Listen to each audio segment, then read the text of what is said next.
Welcome to the Eastside Primetimers Foundation discussion or conversation about what it means to set up and run your own social enterprise or charity, and also what it means to be involved in that as a chair and as a trustee. So we're so pleased to have Amie here, who's the founder of the Hebe Foundation, and is going to tell us a bit about that, and Erol Thompson, who is the chair of that and also has another career elsewhere. But he'll give us a bit of an introduction to that. So could I start off, Amie, just by asking you to tell us a bit about yourself and why you set up the Hebe Foundation and what it does, and also just tell us about that lovely name of Hebe. Sure. I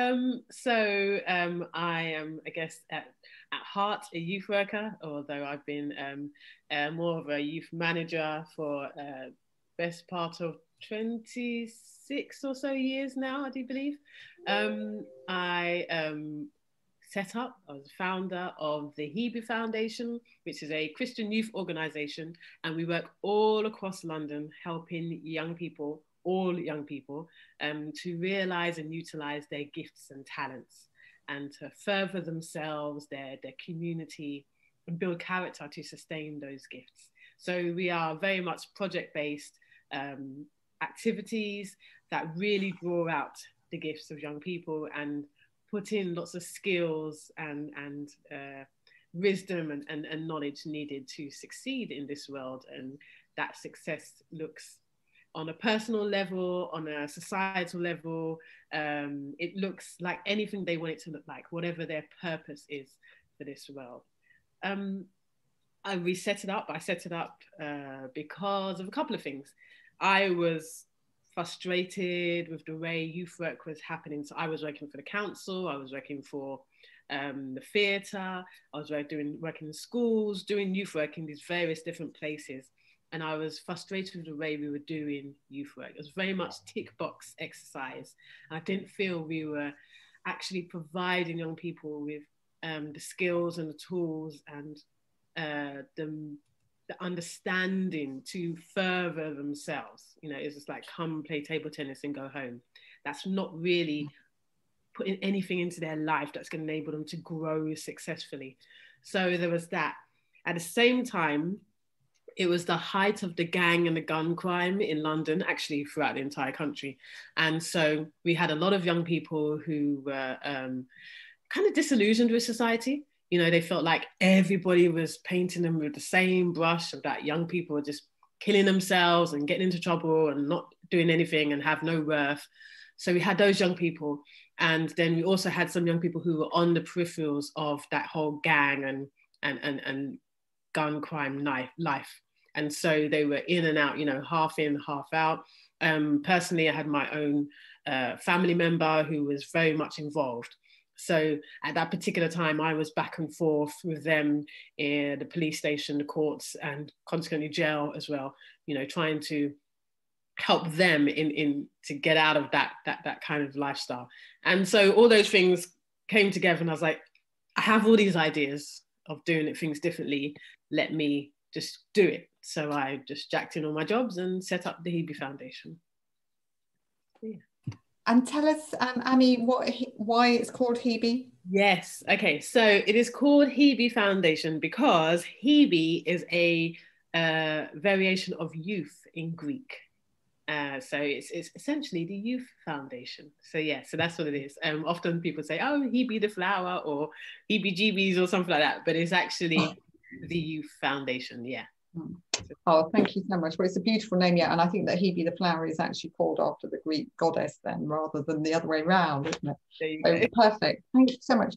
And Erol, if you could just tell us very briefly about you and what it means, what it means for you being the chair of this organisation, and of course you have a whole other job as well, so you're doing, you know, a number of different things. So. Yeah, so Yeah, I came to be aware of Hebe about maybe 11 years ago. I'm kind of looking at Amie now. She'll correct me if I'm wrong about that.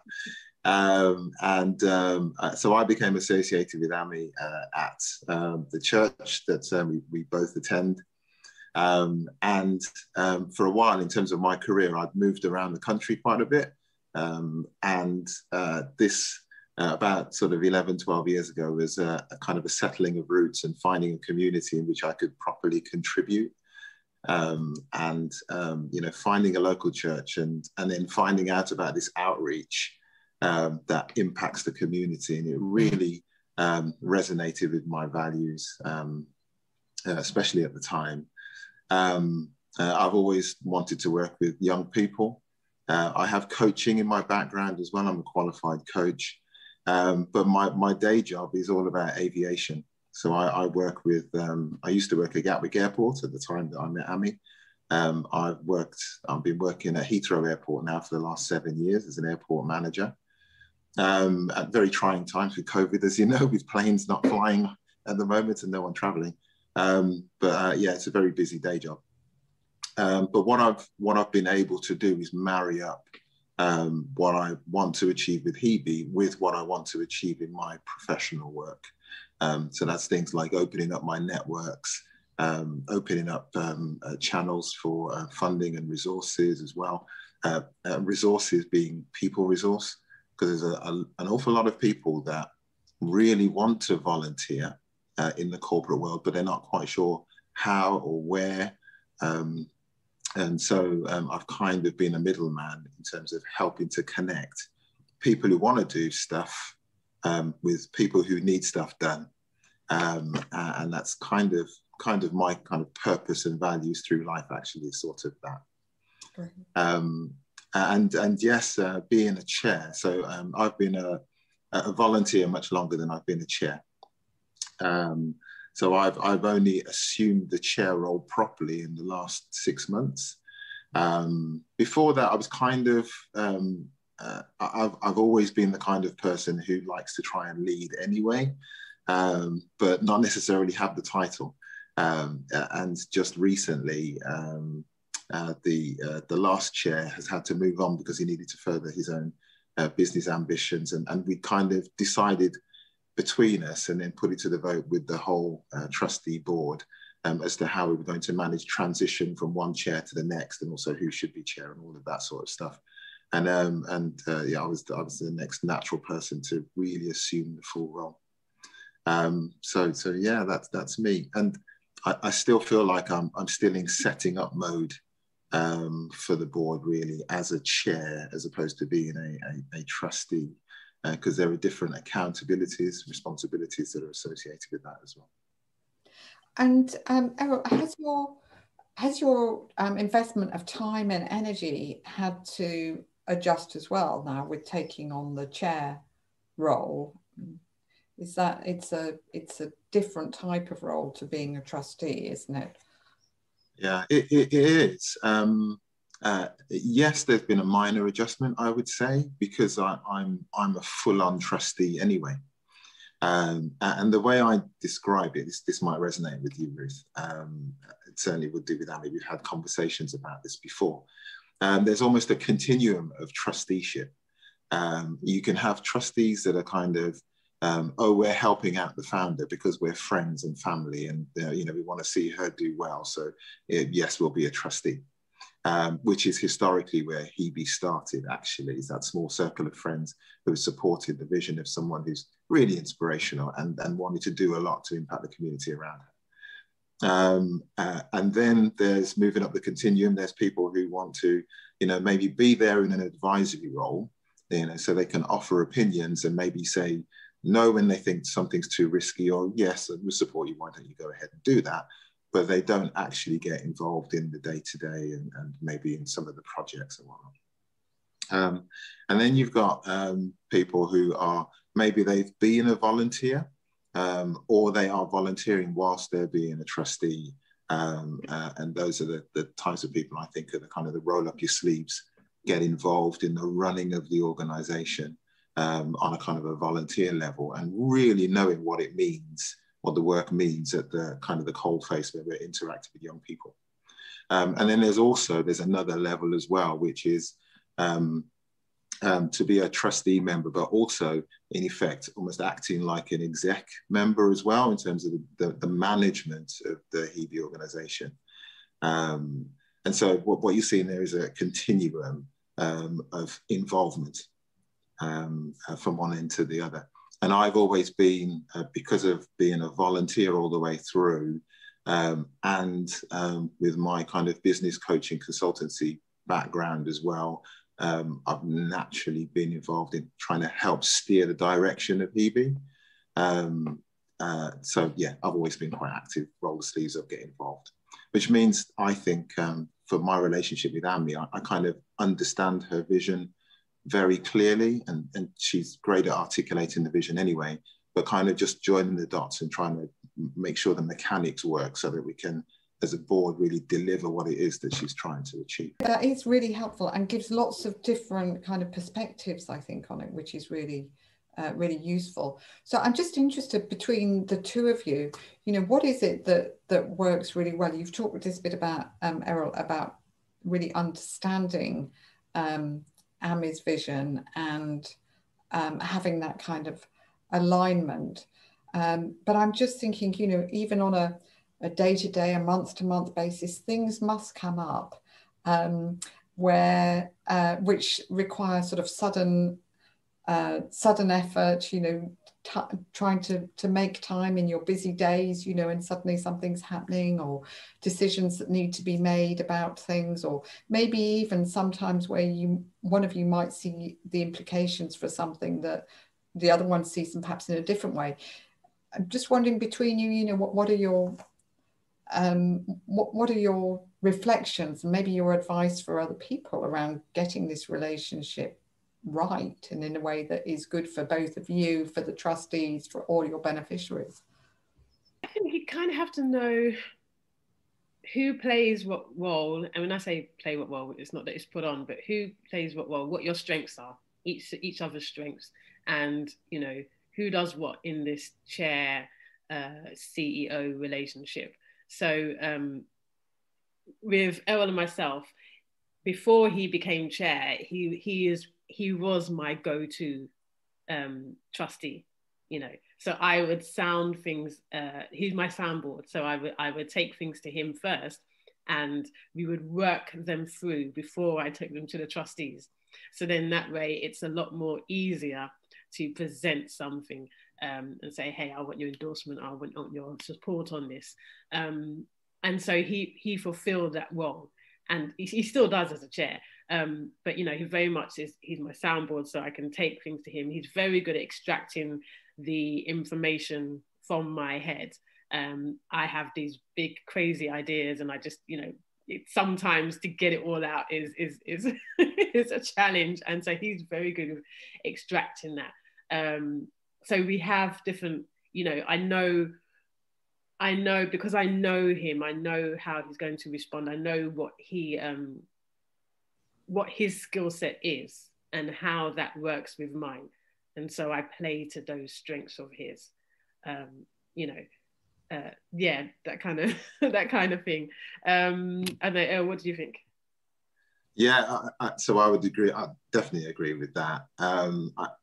So I suppose if I was offering it as a tip to anyone listening to this interview, it would be to if you're in the chair role, really ask those questions that allow that kind of creativity of thought, and then capture the nuggets and then play it back, you know, summarize it and say, I think this is what I'm hearing. Is this what you're saying? Is this does this form the picture of where you want us to go? And then by doing that, it's kind of so not jumping in too quickly with judgment or criticism, but actually just allowing the space to hear what it is that's being spoken about. And then once it's out and you've agreed what it is that you're talking about, then that's when you can then start challenging and supporting. And that's quite a mix of challenge versus support, because, you know, too much support and you end up with something that's not really quite tangible, and you end up believing in dragons and unicorns and going after them. but on the other side as well, you want to have, if you have too much challenge, it can seem overly critical, overly judgmental. You end up kicking the wind out of the, I'm mixing my metaphors here, definitely. But taking the wind out of the sails of the CEO. So that would be my tip. And then the other thing as well is it's the conversations in between the conversations. So as a trustee board, we have regular meetings to discuss topics and issues, but it's the conversations in between those meetings that really move things along, so that when things come up that are a priority, they're not really trying to think of the best way to say this. You kind of know how to react because you're always kind of in a state of readiness to understand what's going on. You're never too far away from actually what's going on within the organization itself. I hope that makes sense. Mm. I would also say there's for a CEO, and this is, I guess, with all trustees, you kind of have to do a little bit of, what's the word I'm looking for?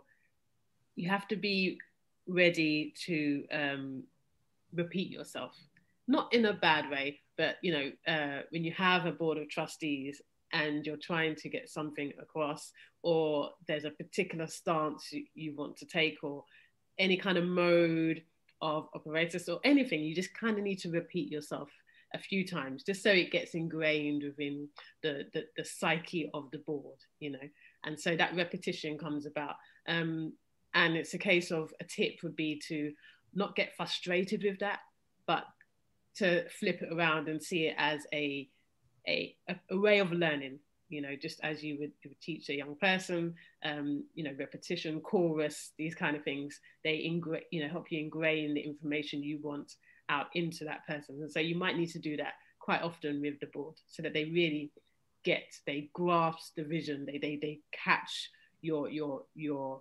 idea or your viewpoint. If I can build on that point as well, that telling more than once thing, it's about, I always think this of leadership, it's about you're constantly recruiting members to the vision. It's not sufficient just to tell them, hey, we're going over there once.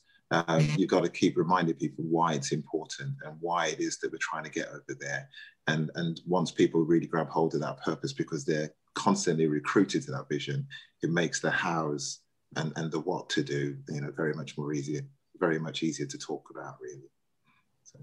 I can really sense your coaching style coming through here, Erol, and I can see that must be very beneficial in your role, actually, and where you're working not just with Amie but with the other trustees as well to find a way through things. And it's quite a different style to somebody who maybe has a kind of more of a telling style, and it sounds as though that's a really critical thing for both of you, that way of working and moving towards a solution rather than any one party trying to impose their solution. This is a collective effort. Yeah, very much so. Yeah, I think I would agree with that. There is there's flexibility in there as well, though. I think there has to be, because when things absolutely need to be done, we absolutely need to secure the next base of funding, or we absolutely have to meet a deadline for putting on a gala or something like that. Then that's when that kind of the more of the challenge aspect comes into play, which is, look, guys, we just have to do this. That's more pertinent to my relationship with the board than it is my relationship with Amie and her running of the organisation. Because one of the things that can frustrate me is when we were talking about the same actions, and the action list just gets longer and longer as you go from meeting to meeting through the year. Because people are also working their day jobs as well, and their priorities shift in between, focus on Hebe itself, on the charity itself. And so that telling bit is quite important when there are challenges that come up, or when you have actions that have just been sitting around for too long. My style of doing that it's not the wagging finger thing. I don't think that works too well in the long run. But it is asking everyone to agree that, yes, we do need to hold ourselves to account. And my role is to remind everyone that that's what we've signed up to, is to get things done. Because we all do care about the charity dearly. But sometimes our priorities shift because, you know, the day job, you know, creeps in, or life just creeps in. And I wanted just to round things off, if you could both say something about something that you're particularly proud of that Hebe has achieved and that really has been that result of working together. I think for me, it's moving from being a small charity to being a mid-sized charity. And that has been, it's taken a while, probably a lot longer than maybe other organizations. But it's really been because I've had a really good team around in the core of the Hebe Foundation, you know, and that's a big part of that is the trustee board. And to be able to see the vision, you know, and be able to understand where I was wanting to take Hebe Foundation, where I really felt that it needed to go. There's definitely a big need for trustees to really understand how their CEO works, you know, and how they breathe, how they conceive, how they you know, develop, and the ideas that they have. And you, as a board, you must get to know your CEO, know how they work. I think that's really key. And over the years, the board, even though some of the people have left, some people have come, you know, new ones have come on board, I feel like they are taking the time to get to know how I work. And so that has given the stability, the foundation, the passion, the impetus to drive us through from being a small organization where it's like, you know, friends and family help out and all that kind of stuff just to keep it going, to being a mid-sized charity that is really progression and really impacting and doing the work that we need to be doing in the community with our young people. So it seems, yeah, it's nothing big, but actually that steady understanding throughout the years, I feel has helped, really helped to get us to where we are now, because I need that core team to be working together in unity. So yeah. Sounds pretty significant to me, actually, Amie. Yes, to go from sort of, you know, just starting to getting to that point, that is fantastic. Erol, what for you stands out? A few things really. There's so much. I think longevity. A couple of years ago, we celebrated 10 years of Hebe, and now we're thinking, what does Hebe look like at 25 years old? You know, that kind of thing. So it's the longevity of the vision. And also as well, just seeing the light switch on. So this is why I get involved in volunteering. When you're working with a young person and you see that they get it, you know, and that they can do things for themselves, and then you see all the talents and things that are released from them as well in, you know, in doing our very fun and very creative projects. It's a wonderful thing to see, and to share that with the world is really rewarding. And then when we do our major projects and we see all of these young people come together and they're all brimming with enthusiasm and they're all inspired to do things, that I think gives me a great sense of reward as well. And that's a real achievement for Hebe.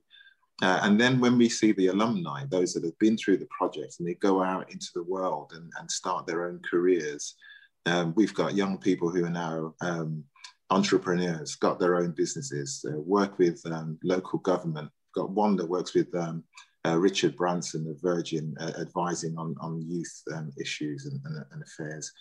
It's just really wonderful to see, you know, these shoots from Hebe just go out into the world and just sprout and be fertile elsewhere. It's really fantastic.